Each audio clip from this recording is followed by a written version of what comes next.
오늘 데살로니가후서 2장 1절에 형제들아 우리가 너희에게 구하는 것은 우리 주 예수 그리스도의 강림하심과 우리가 그 앞에 모임에 관하여 했습니다. 초대교회 때부터 주님의 재림에 대한 종말에 관심이 많았습니다. 특히 초대교회 때는 주님이 곧 오실 줄로 여기고 현실의 삶을 등한히 하는 현실 도피적인 삶을 사는 성도들이 많았습니다. 그래서 분명한 주의 재림이 있으려면은 무슨 현상이 있을 것이다 하면서 지금 가르쳐주고 있습니다. 사들의 그런 대적하는 자라 신이라 불리는 모든 것과 숭배함을 받는 것에 대하여 그 위에 자기를 높이고 하나님의 성전에 앉아 자기를 하나님이라고 내세우느니라 했습니다. 즉 그리스도가 나타난다는 것입니다. 4절에 숭배함을 받는 것이라 했고 위에 자기를 높인다 했고 자기를 하나님이라 내세운다 했습니다. 이것을 바로 즉 그리스도를 말한 것이죠. 그리스도를 대적하는 자를 말하는 것입니다. 그러므로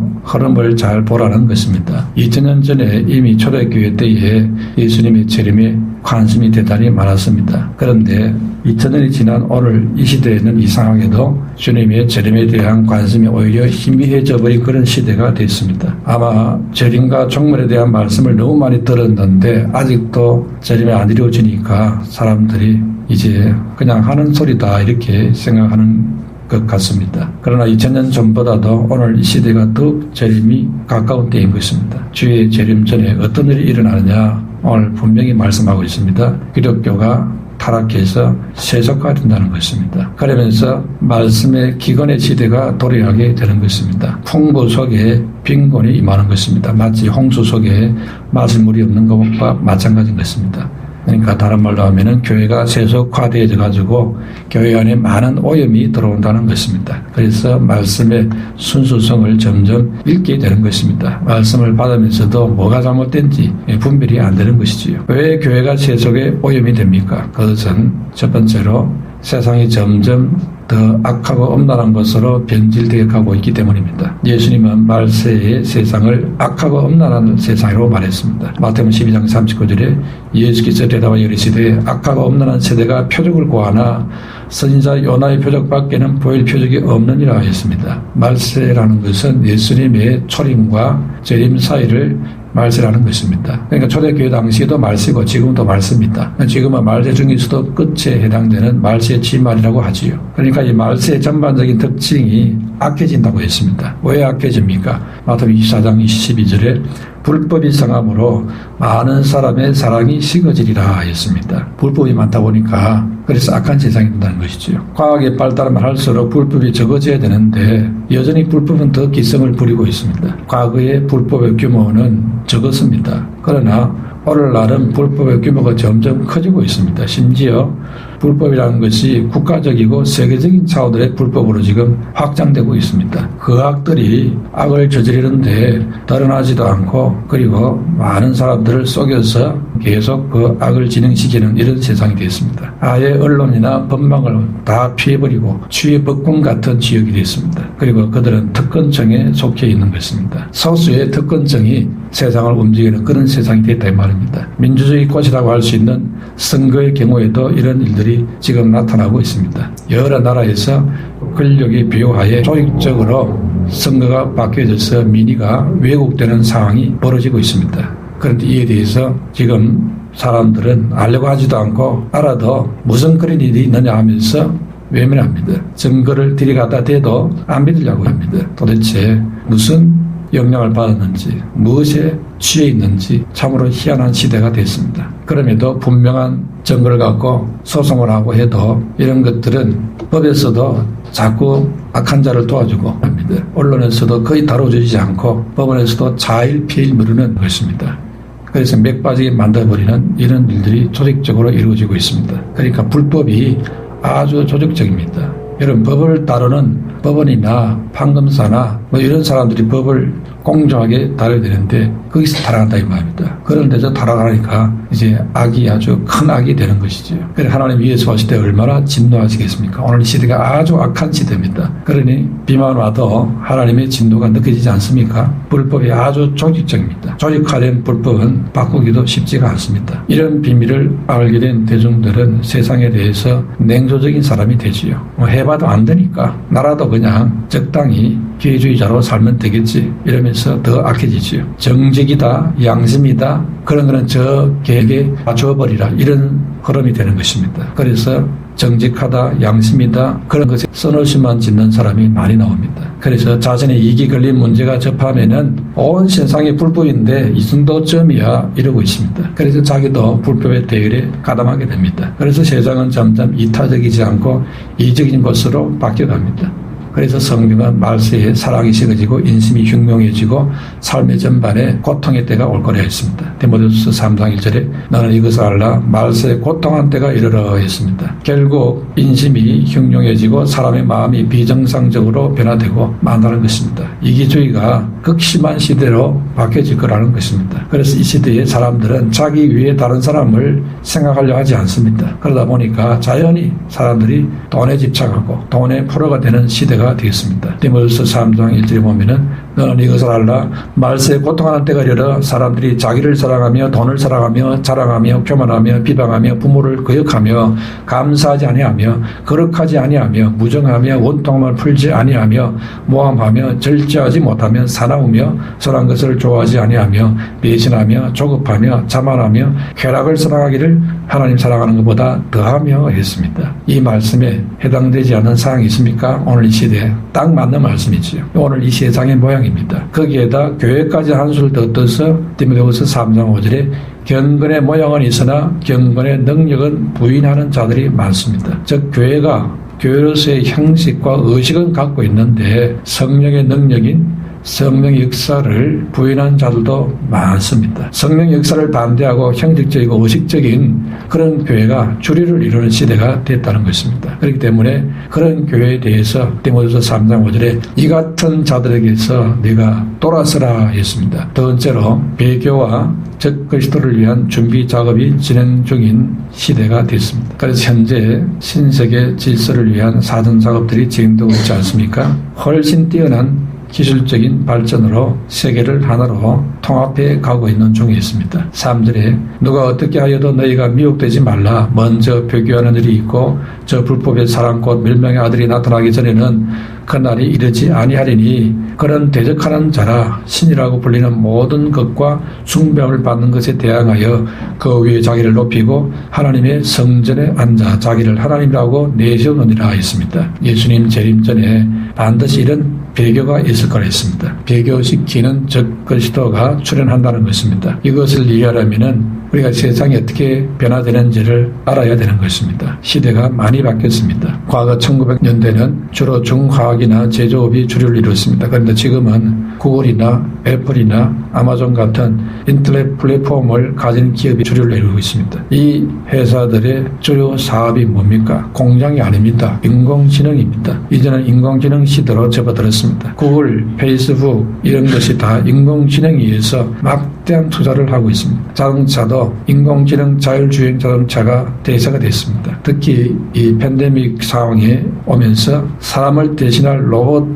인공지능 시스템이 더 필요해졌습니다. 그래서 앞으로 점점 이제 인공지능 로봇이 많이 나오게 돼 있습니다. 그래서 서빙한 인공지능 로봇이 나와버렸죠. 그런데 이 인공지능 로봇에는 양면성이 있습니다. 하나는 사람에게 많은 유익을 가져줍니다. 또 동시에 그것이 우리 사람에게 해악을 줄 수도 있습니다. 그래서 우리 사람에게 직장을 잃게 만들고 여러 가지 비참한 자리에 떨어지게 합니다. 그 외에도 종말에 결국 우리를 하여금 배교하게 만들고 적 그리스도를 출현시킬 수 있는 모든 기술과 시스템을 준비시키는 작업을 하기도 한다는 데 문제가 있습니다. 플랫폼 기업이 부상하면서 굴뚝으로 대변되는 제조업 정성시대는 이제 한물간 시대가 되어버렸죠. 전 세계 인구 50% 이상이 지금 스마트폰을 사용하고 있습니다. 현재 세계 인구가 78억 7,500만 명입니다. 약 80억입니다. 이 중에 50.3%가 스마트폰을 사용하고 있다고 합니다. 그러니까 약 40억이 지금 스마트폰을 사용하고 있습니다. 구글 같은 경우에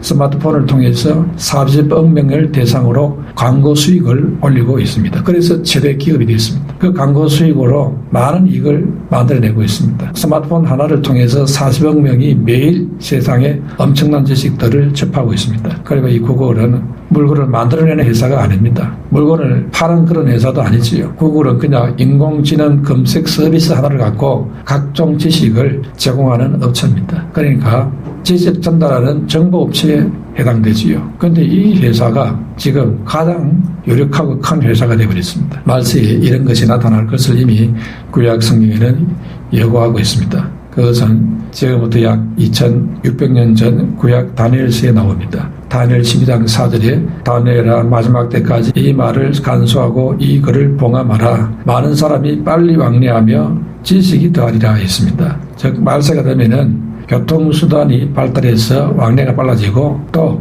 개개인이 큰 도서관보다 더 방대한 지식을 갖고 있는 지식이 더하는 시대가 된다는 겁니다. 이게 당시 이 말이 이해가 될 수 있겠습니까? 이해 안 되는 말씀이죠. 오늘 이 시대는 우리가 어떻게 이런 걸 알고 2600년 전에 이 말을 예언을 했을까? 그대로 지금 성취되는 시대가 됐습니다. 교통수단의 발달은 말하지 않아도 우리가 지금 느끼고 있습니다. 소리보다 빠른 초음속 항공기, 초음속 기차 이런 것들을 계속 지금 개발 중에 있습니다. 그리고 지식이 더하는 속도가 하루가 멀다고 지금 빨라지고 있습니다. 인터넷 속도도 날이 갈수록 빨라지고 있습니다. 엄청난 지식들이 40억 명의 손에 전달되고 있는 것입니다. 그리고 개인의 취향에 따라서 맞춤형 뉴스, 맞춤형 정보들이 매일 각 사람들에게 지금 제공되고 있습니다. 여러분들이 많이 본 거 그거 위주로 여러분들에게 착착 나타나게 만들어주지요. 뉴스를 보면은 여러분 취향에 맞는 것을 인공지능 서비스를 그렇게 보내주고 있는 것입니다. 그러므로 우리는 지금 다니엘의 예언이 완벽하게 성취되는 시대를 살고 있습니다. 인공지능으로 짐승의 표와 적그리스도의 등장이 지금 훨씬 가까워졌다는 것을 알 수 있습니다. 인공지능과 짐승의 표와 적그리스도가 어떻게 연결이 되느냐. 인공지능을 잘 사용하면은 우리에게 많은 유익을 줍니다. 그러나 이것을 악용하게 되면은 인류 전체를 완전히 노예처럼 통제할 수 있는 통제 수단이 됩니다. 성경은 주님 재림 전에 전 세계적인 핍박이 올 거라고 했습니다. 그것이 바로 짐승의 표와 666 환란이라고 말할 수 있지요. 이것은 세계적인 환란이 될 것입니다. 그러니까 세계가 하나로 이어져야 짐승의 표 666 시대가 가능해집니다. 그래야 전 세계를 감시 통제할 수 있게 되는 것이지요. 오늘 본문 4절에 자기를 높이고 하나님의 성전에 앉아 자기를 하나님이라고 내세우느니라 했습니다. 이것이 가능해지려면 세상 모든 사람들을 컨트롤할 수 있어야 됩니다. 그것은 먹고 사는 경제로 가능한 것입니다. 앞으로 그래서 90% 이상은 난민 수준으로 가난해져서 국가가 주는 기본소득으로 살아야 되는 그런 시대가 지금 예고되고 있습니다. 그런 상황이 되었습니다. 그래서 이 성경의 말씀대로 시대가 지금 가고 있다는 것이 확실하지요. 왜 그럼 대다수가 앞으로 가난해질 수밖에 없겠습니까? 그게 바로 인공지능 로봇 때문에 그렇게 됩니다. 우리 인간을 유익하게 하는 이 도구가 우리 많은 사람들을 다 지금 가난하게 만드는 도구가 된다는 것입니다. 인공지능이 사람의 직업을 대신하기 때문에 그렇게 되지요. 사람의 일자리를 다 빼앗아 버립니다. 2016년 서울대학 학회 발표에 하면은 앞으로 2045년까지 인공지능으로 4개의 계급 사회가 생길 거라고 했습니다. 첫 번째 계급은 최상위 계급, 거기에는 구글이나 아마존 같은 인공지능으로 큰 회사가 된 자들이 최상위 계급이 될 거라고 했습니다. 그야말로 상상할 수 없을 정도의 부를 갖고 있는 사람들이지요. 둘째 계급은 인공지능 플랫폼 안에서 성공한 사람들이 둘째 계급이 됩니다. 인공지능을 통해서 돈을 좀 번 사람들이죠. 세 번째 계급이 바로 인공지능 자체가 제3계급이 된다고 했습니다. 그런데 네 번째 최하위층 계급이 누구냐? 인공지능에 의해서 설 자리를 잃어버리고 밀린 사람들이 네 번째 계급이 된다는 것입니다. 그러니까 사람들 대부분이 인공지능보다도 못한 그런 계급에 다 떨어지게 될 것이라는 것입니다. 이게 지금 서울대학에서 발표한 앞으로 예상입니다. 그런데 인공지능 때문에 99%가 지금 최하위 수준으로 밀려나게 돼 있습니다. 꿈 같은 소리지요. 이제 몇 년 안 남았습니다. 그런 세상이 앞으로 펼쳐진다는 것입니다. 지금 정신을 바짝 차야 될 그런 시대입니다. 결국 인공지능을 지배하는 1%의 사람들이 온 세상을 지배하게 된다는 것입니다. 그래서 이런 시스템에서는 짐승의 표라든지 적그리스도 등장이 충분히 가능해집니다. 요한계시록의 세상은 가능해졌다 이 말이죠. 왜냐하니까 99%의 사람들은 국가의 복지 지원 기본소득에 의존해서 살아가는 사람이 되어 있을 것이기 때문에 그렇습니다. 그러니까 인공지능 자동화 로봇이 많이 생겨나가지고 직업이 다 사라졌다 생각해 보십시오. 많은 직업이 사라지게 될 텐데 기계는 밤새도록 일하고 데모도 하지도 않고 월급도 주지도 않아도 됩니다. 사람을 고용하면은 월급 내놔라, 문제 생기면 데모하고 요구사항도 많고 얼마나 골치 아픕니까? 내가 부자라 해도, 내가 회사 사장을 해도 사람 안 쓰고 인공지능 로봇을 다 집어넣어가지고 그렇게 돌리겠지요. 그러니 자동 우리 사람들은 직장에서 다 퇴출되게 돼 있는 것입니다. 그러니 이 사람들을 책임을 져야 되는데 국가에서는 그래서 큰 회사들의 세금을 받아내가지고 그걸 갖고 직업이 없는 모든 국민들에게 기본소득으로 살게 하는 거지요. 한 달에 40만 원, 50만 원 그걸 이제 개인들에게 줘가지고 그걸 먹고 살도록 하는 겁니다. 그러니까 돈줄을, 생명줄을 누가 쥐고 있느냐? 국가에서 쥐고 있는 거지요. 그러니까 이게 통제 사유가 가능한 것입니다. 그걸 지금 연습 중에 있지요. 뭐로? 이 팬데믹으로 지금 연습하는 중에 있지 않습니까? 가나 대통령의 그 정보를 통해서 폭락 내용이 나왔지요. 어떤 연구소에서 나온 그 정보를 보니까 이게 다 계획되어 있는 것이고 이 과정을 통해서 지금 이 길을 가려고 지금 연습을 하고 있는 중에 전염병도 나오는 것이고요. 앞으로 이보다 더 큰 전염병이 또 온다고 누가 말했지 않습니까? 아마 그렇게 또 되겠지요. 그래서 자꾸 사람들 하여금 통제받는 이런 시스템에 적응이 되도록 이게 이제 몸에 배도록 이렇게 훈련을 시키고 있는 중에 있습니다. 우리는 알게 모르게 전염병에서 남에게 피해를 안 줘야 되니까 마스크도 쓰자, 그리고 백신도 맞자 이러면서 협조를 하고 다른 사람을 위해서 한 것인데 알고 보니까 다 생각이 있었고 계획이 있었고 거기에 지금 움직여지는 하나의 톱니바퀴처럼 돌아가는 그런 사건이라는 것을 나중에 이제 알게 되겠지요. 이 말을 듣고도 의아하시고 안 믿는 분들이 많을 겁니다. 가나 대통령이 그런 폭로를 했지 않습니까? 한번 들어보시기 바랍니다. 대통령이 거짓말 하겠습니까? 그분은 믿음이 참 독실한 분이더만요.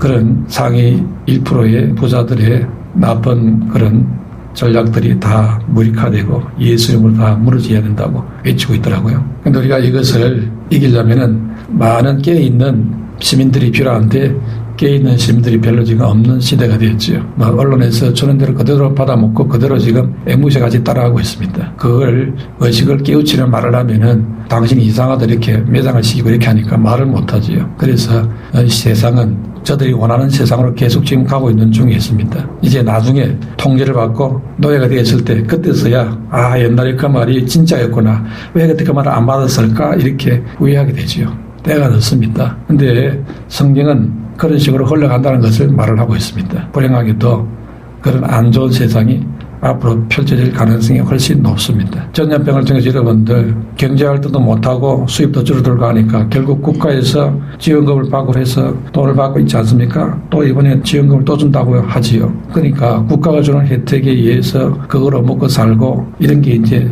점점 일상화돼가는 세상이 된다는 겁니다. 그래서 결국에는 받을 때는 좋은데 이제 좀 시간이 지나면은 받는 게 자연스러운 것 같지요. 이걸 빌미를 갖고 국가가 인공지능과 빅데이터 등 시스템을 국민들을 지배하는 도구로 이제 쓰게 되는 겁니다. 이게 아주 끔찍한 일이지요. 거기에 대해서는 아무도 말을 안 하고 거기에 대해서 절대 알려지지도 않고 있습니다. 그냥 좋은 것만 자꾸 이야기합니다. 인공지능에서 좋은 점, 스마트 도시에서 좋은 이런 것만 자꾸 이야기 방송에서 나옵니다. 좋은 세상 되는가 보다 이렇게 알고 있었는데 알고 보니까 이걸 갖고 우리를 완전히 그냥 컨트롤하고 목을 다 잡아버리는구나. 이걸 지금 말하는 사람이 없지요. 그런데 지금 인공지능은 아무것도 아닙니다. 앞으로 양자 컴퓨터가 지금 이제 등장하게 될 겁니다.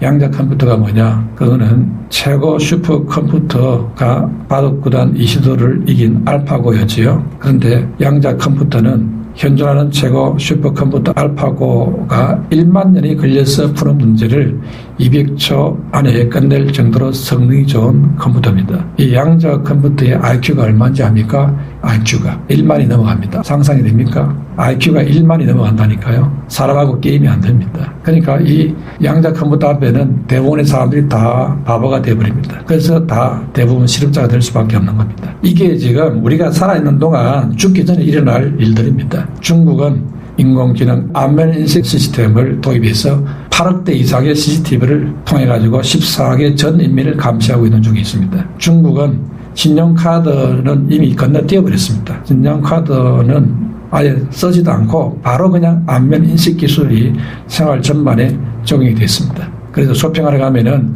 본인 인증 결제 이걸 전부 다 안면 인식으로 다 끝냅니다. 비행기를 타든지 기차를 탈 때도 안면 인식으로 신분 확인하고 다 끝냅니다. 1초 이내로 다 확인돼 버리죠. 음식값을 지불하는 때도 안면 인식으로 합니다. 지하철을 탈 때도 얼굴로 탈 수 있습니다. 심지어 안면 인식 쓰레기통도 있다고 합니다. 그런 아파트 단지도 있다고 합니다. 미성년자가 할 수 없는 모바일 게임 그 로그인할 때에 안면 인식 인증을 해야 되는 경우도 있다고 합니다. 또 나아가서 범죄 단속도 이걸 합니다. 2018년 5만여 명이 모인 콘서트장에 입장할 때에 카메라를 다 통과시켰습니다. 그래서 안면 인식 기술로 다 사람들을 확인을 했습니다. 그리고 나서 콘서트장에 앉자마자 경제사범이라면서 공안에 와가지고 다 체포해버렸습니다. 2017년 상하이 메트로 즉 지하철은 안면인식 보안 시스템으로 3개월 동안에 범인 567명을 지하철에서 검거했다고 합니다. 지금은 더 심하게 통제되고 있습니다. 결국 중국 사람들은 삶의 전반적인 통제를 지금 다 받고 있습니다. 정부가 개인의 삶을 총체적으로 통제하는 전체주의 시스템이 가동되고 있는 중에 있습니다.